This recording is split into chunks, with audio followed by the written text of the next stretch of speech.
ओम श्री गणेशाय नमः। बंधुओं, आज हम श्रवण करेंगे कार्तिक महात्म का 18वां अध्याय। पहले सब मिलकर थोड़ा सा भजन करते हैं, भगवान को बुलाते हैं। गोविंद चले आओ, गोपाल चले आओ, गोविंद चले आओ, गोपाल चले आओ।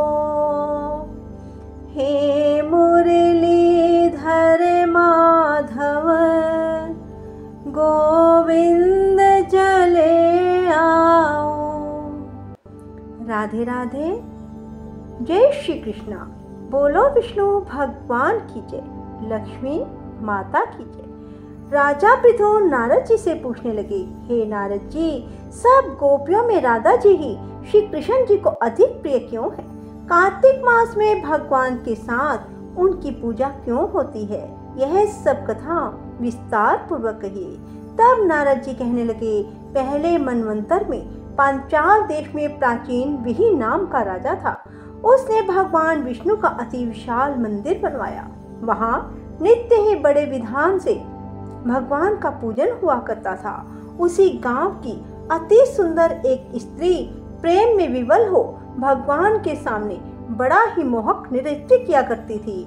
उसके मन में सदैव यही लालसा लगी रहती थी कि वह इसी तरह भगवान के गले में बाहें डालकर नृत्य करती रहे। एक दिन उसने अपना समस्त द्रव्य लाकर गरीबों में बांट दिया और उसी मनोरथ में अपने प्राण त्याग दिए। दूसरे जन्म में वह सुंदर देवांगना बनी।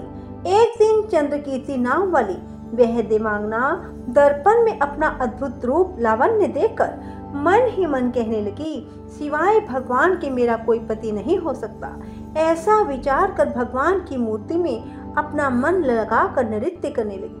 कुछ समय के बाद दैत्यों से दुखी होकर समस्त देवता ब्रह्मा जी की शरण में आए। तब ब्रह्मा जी ने भगवान विष्णु के कृष्ण अवतार लेने का संपूर्ण वृतांत देवताओं को सुनाया और आज्ञा दी कि देवता ग्वाल बाल और देवांगनाएं गोपियों के रूप में जन्म लेकर भगवान की सेवा करें। चंद्रकीर्ति जो देवांगना के रूप में थी, ब्रह्मा जी से प्रार्थना करके बोली, उसका पूर्व जन्म का मनोरथ पूर्ण होने की आज्ञा दी जाए, जिससे मैं भगवान के साथ नृत्य कर सकूं। और ब्रह्मा जी ने उसको वरदान दिया कि तुम नंदग्राम में वृषभानु गोप के घर में राधा नाम से जन्म लेकर सब गोपियों से अधिक भगवान की प्रिय होगी और भगवान तुमको अपने प्राणों से भी अधिक प्रिय समझेंगे और रास उत्सव में तुम उनके साथ नृत्य करोगी। इस प्रकार तुम्हारा पूर्व मनोरथ पूर्ण होगा। नारद जी कहते हैं, सो ब्रह्मा जी के वचनों को सत्य करने के लिए भगवान ने कृष्ण अवतार में राधा जी के साथ रास उत्सव में नृत्य किया और उनको प्राणों से अधिक प्रिय समझा। बोलो विष्णु भगवान की जय, लक्ष्मी माता की जय।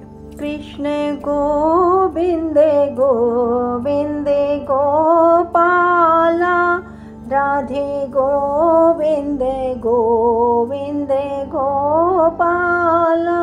कृष्ण गोविंद गोविंद गोपाला, राधे गोविंद गोविंद गोपाला।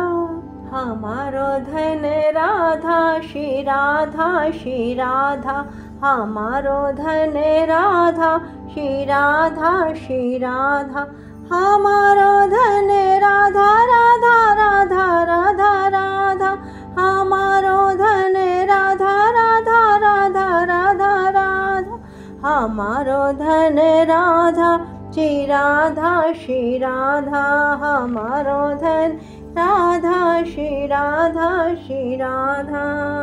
बोल बांके बिहारी लाल की जय, जुगल जोड़ी सरकार की जय। बंधुओं, आज मैं आपको कार्तिक महात्म के साथ भगवान श्री शालिग्राम जी की कहानी भी श्रवण करवाने जा रही हूँ, जिसे कार्तिक मास में अवश्य श्रवण करना चाहिए। ये कहानी है एक कसाई और भगवान शालिग्राम की। कथा के अनुसार एक कसाई भगवान शालिग्राम के बहुत भगत थे। उनका नाम सदना था।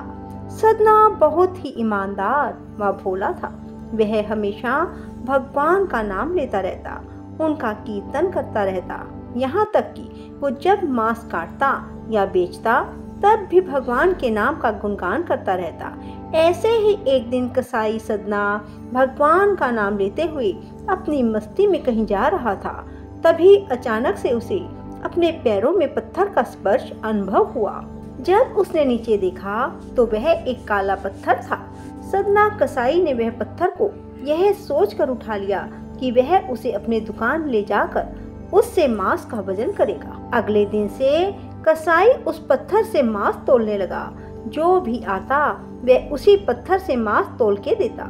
यह कोई मामूली पत्थर नहीं था। उसकी एक खास बात यह थी, वह जितना भी वजन करना चाहता था वह काला पत्थर भी उतने ही वजन का हो जाता था। समय के साथ साथ उस काले पत्थर की लोकप्रियता धीरे धीरे पूरे गांव में फैलने लगी। जब भी सदना को मांस तोलना होता वह पत्थर उतने ही वजन का हो जाता। अगर सदना को 1 किलो मांस तोलना होता तो वह पत्थर 1 किलो का हो जाता, और यदि उसे आधा किलो तोलना होता तो आधे किलो का हो जाता था। इस असाधारण पत्थर को देखने के लिए दूर दूर से लोग आए और सदना की दुकान पर भीड़ बढ़ने लगी। भीड़ बढ़ने की वजह से कमाई भी अधिक होने लगी। फिर एक दिन धीरे धीरे बात एक ज्ञानी ब्राह्मण के पास पहुंची, लेकिन ब्राह्मण ऐसी जगह पर जाना तो नहीं चाहता था जहां पर मांस की बिक्री होती हो, लेकिन उस चमत्कारी और असाधारण पत्थर को देखने की जिज्ञासा उसको वहां तक ले गई, जहां पर पहुंचकर ब्राह्मण दूर से ही सदना कसाई को उस पत्थर से मांस तोलते हुए देख रहा था। और उसने देखा किस तरह से वह पत्थर आवश्यकता के अनुसार अपना वजन परिवर्तित कर लेता था।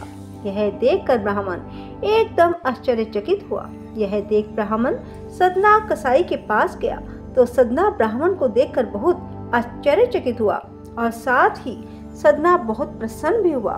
फिर सदना ने ब्राह्मण का नरम भाव से स्वागत किया और ब्राह्मण को बैठने के लिए कहा। फिर सदना ने उस ब्राह्मण से उसके दुकान पर आने का कारण पूछा तो ब्राह्मण ने बताया वह उस काले पत्थर को देखने आया है। ब्राह्मण ने बताया वह कोई मामूली पत्थर नहीं, वह भगवान शालिग्राम जी हैं। ब्राह्मण क्रोधित होकर कहते हैं, भगवान शालिग्राम जी को मांस के साथ रखना बहुत बड़ा पाप है। सदना बहुत ही सरल और भोले स्वभाव का इंसान था। यह सुनकर उसको लगा कि वह अनजाने में बहुत बड़ी गलती कर रहा था। सदना ने ब्राह्मण से क्षमा मांगते हुए कहा कि वह तो ब्राह्मण है, वह शालिग्राम जी को अपने साथ लेकर जाए और उनकी पूजा अर्चना करे। यह कहकर सदना ने उस पत्थर को उस ज्ञानी ब्राह्मण को दे दिया। वह ब्राह्मण शालिग्राम जी को बड़े आदर सम्मान से अपने घर लेकर आए और वहां पर भगवान शालिग्राम जी को स्नान कराया और बड़ी भक्ति भाव से उनकी पूजा पाठ की।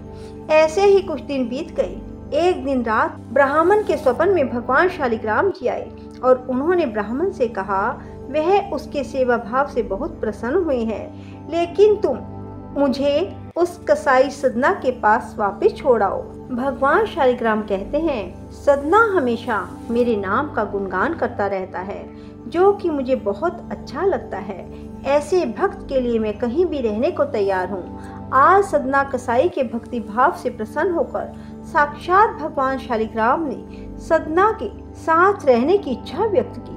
अगली ही सुबह ब्राह्मण भगवान शालिग्राम जी को अपने साथ लेकर उस कसाई सदना की दुकान पर गया और उन्होंने सदना को पूरी बात बताई और भगवान शालिग्राम जी को सदना को सौंप दिया।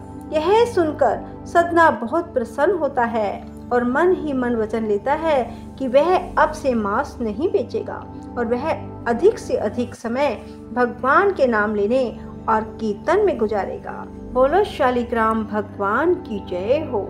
राधे राधे, जय श्री कृष्णा। बंधुओं, यदि आपको हमारी वीडियो पसंद आए तो इसे लाइक करने के साथ साथ शेयर अवश्य करना और कमेंट बॉक्स में राधे राधे लिखना ना भूलना, ताकि आपको कथा श्रवण का पूर्ण फल प्राप्त हो सके। बोलो शालिग्राम भगवान की जय, विष्णु भगवान की जय।